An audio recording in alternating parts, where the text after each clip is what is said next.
Hello guys, welcome back to Chasing Adventures. So my name is Brian and today we are going to be installing a dash cam. So let's get right in.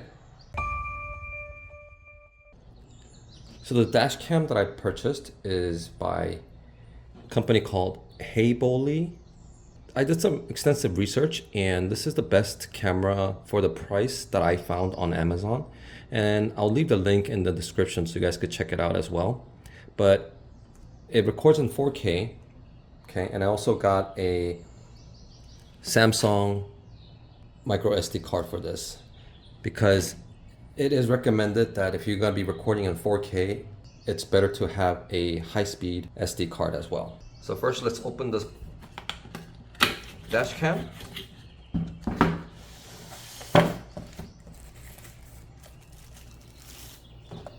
All right, and here's the actual dash cam. It looks like it's pretty well made and also light. And into the box, we have two protectors. Got some wires. And I think this is the rear camera. It comes with two cameras. Yeah, so this is the rear camera. It's a bit bulky, but it looks pretty well made.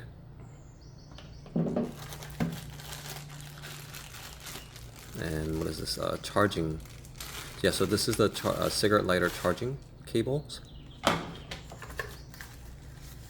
And I think this, yeah, so this has the GPS and it connects to the main camera.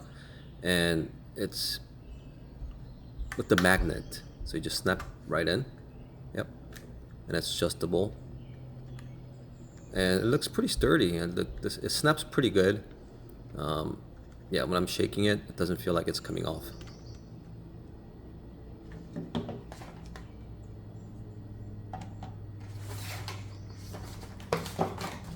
And we got the manual. Well, the manual's in color, pretty well detailed manual. Alright, so this should be a pretty simple process. What you want to do first is wipe off the area that you'll be placing the dash cam.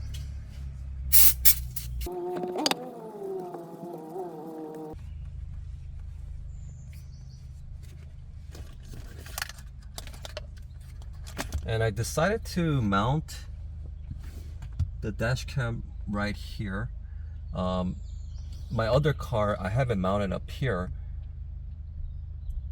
so it's kind of out of the way, but because of how the Subaru's eyesight works, there's a lens here and here, and that's where the assist driving cameras are. It's not a radar like any other car, so this place in front of these lenses, you cannot block them, otherwise the system won't work. So the only option I have is probably right here, and this looks pretty good. Make sure I don't have any other cords that I need to plug.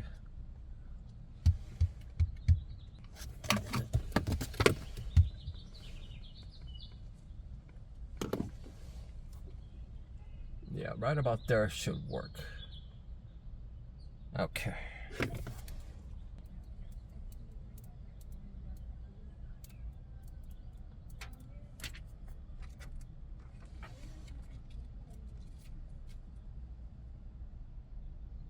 Okay, so I just put on the protective film.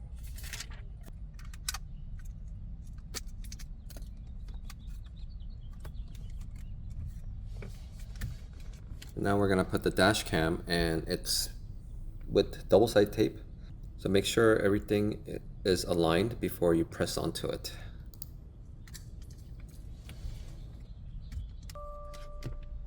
Now I'm just connecting all the wires.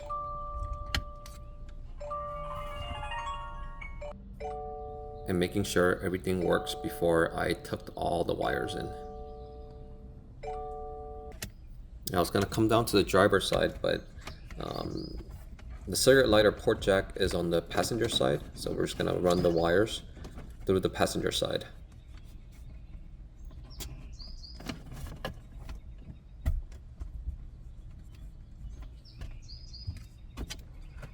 And it's a pretty simple process. All you have to do is kind of tuck everything in on the headliner.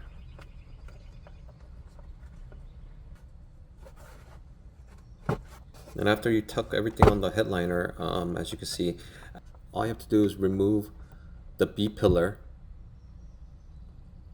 and tuck everything in.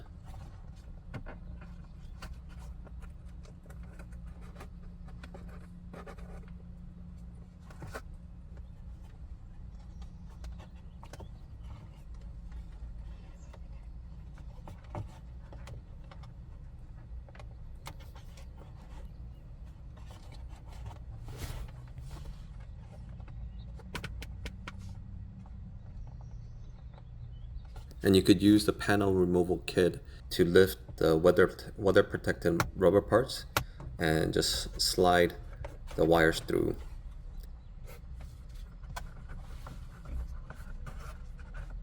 The first wire that I ran through the B pillar is for the camera power line, and then the second line is for the rear camera. So that's gonna go through all the way to the back.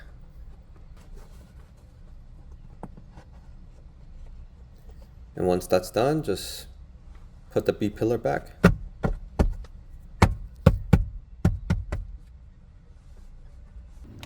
So here's the close-up of the power wire. And for this part, I'm just gonna put through the glove box and just hide the wires behind the weather guard rubber seal. And you're pretty much done.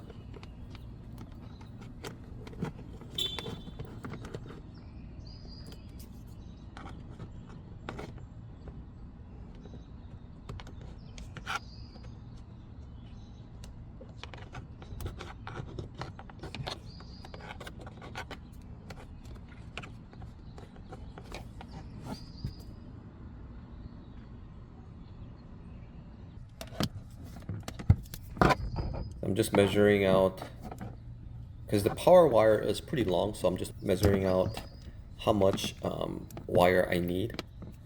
So the excessive line, I'm just gonna tie it up. So it's a cleaner installation. And that plastic piece just pops right out.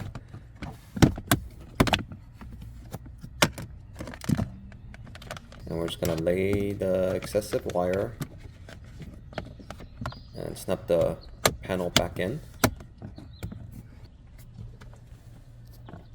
And then once you open the glove box, there's a cigarette jack right inside. So we're just gonna plug that in. And one thing to note, the power port has its own USB output too. So if you need to charge anything, you can still utilize it. So we're done with the power wire. And for the rear camera wires, we're just gonna go through the headliner. As you can see, just have to tuck it in. And this tool comes in very handy.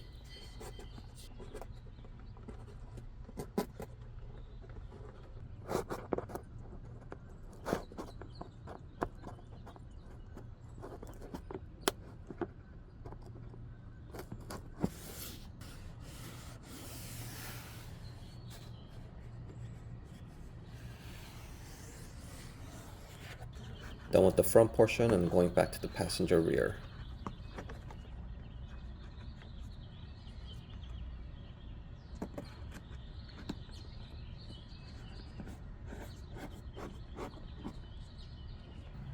And to mount the rear cameras, you have two options. You have double side tape, and then there's little slots to screw it in. So I'm just gonna mount it with double side tape. So I'm using 70% isopropyl, cleaning the surface really well and putting it on.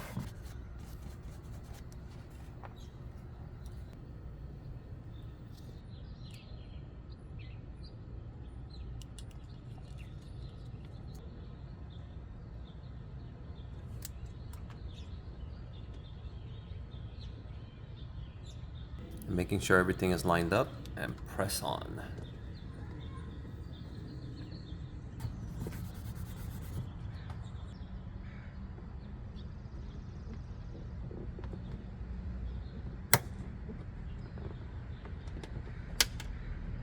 So they give you plethora of wires for the rear camera, and to hide all that wire, I'm just gonna put it into the rear pillar.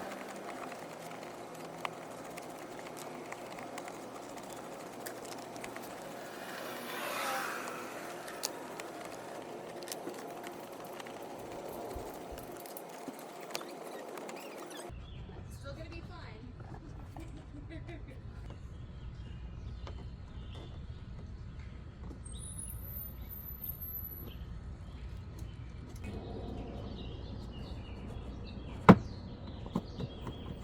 And then all we have to do is connect the camera wires, and we're pretty much done.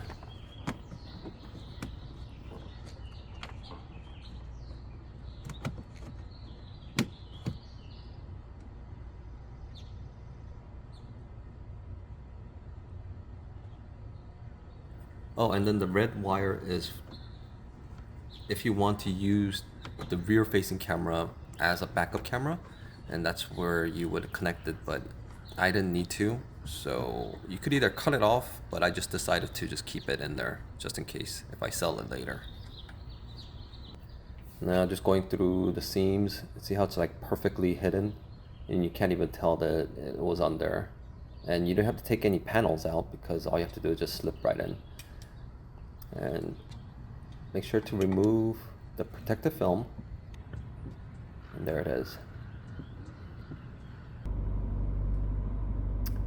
The screen itself is touch screen, so it was pretty easy for me to set everything up. And everything was pretty much self-explanatory. And now I'm just messing around with the menus. Turning the parking mode on, the G sensor on.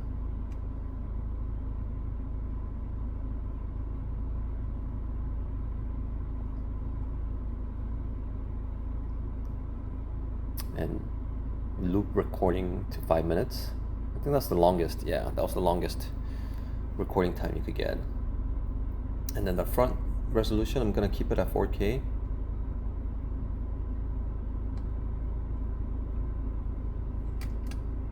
And that's it.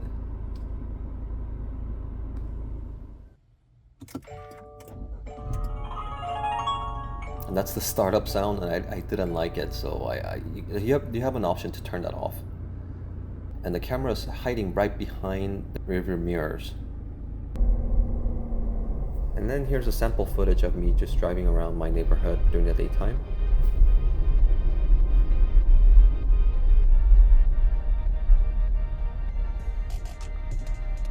And then I have a nighttime video as well.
Well, guys, that's it. It was pretty simple procedure. Now, I highly recommend getting a dash cam for everyone because, I mean, one, it's insurance purposes. If someone rear ends you or you hit someone because of their fault in front, they could claim that it's yours because you actually hit them. But if you have a footage of it, case closed, right? So I highly recommend it. And if you could get it 4K, the quality should be better than the 1080p's because on my Prius I do have 1080p and the quality isn't all that great. So make sure try to get 4K at least. And if you thought this video was helpful, please make sure to subscribe and hit the bell notification so you won't miss my next video. And always remember, keep chasing adventures.